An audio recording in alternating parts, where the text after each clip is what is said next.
C'est dans notre vie quotidienne que s'enracine le royaume. Pour Jésus répondant à ses ennemis, inquiets de l'installation de son royaume, mais ne le voyant d'ailleurs que dans une réussite matérielle, la nature du royaume est tout à fait autre. Aussi explique-t-il à ses apôtres que le royaume ne réside pas dans des réussites, dans des prises de pouvoir politique. Il dit aux disciples, il viendra des jours où vous désirerez voir un seul des jours du Fils de l'homme et n'en verrez point.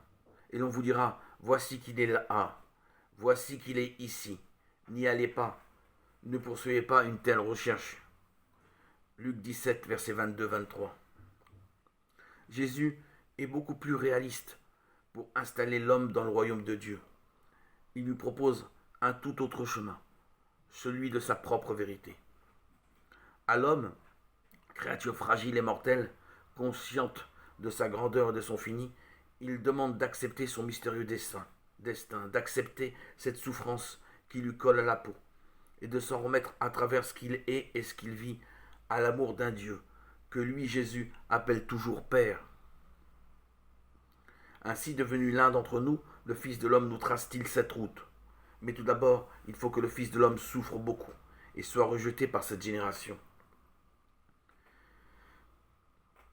Luc 17, verset 25.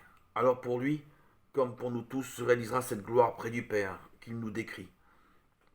Car ainsi qu'un éclair étincelant brille d'un point du ciel à l'autre point du ciel, de même en sera-t-il du Fils de l'homme en son jour. Luc 17, verset 24. Un jour, pour chaque homme, la lumière du Christ s'impose à son cœur avec la brutalité d'un éclair, sans recul possible, tant l'âme est inondée et conquise par cette lumière du Seigneur.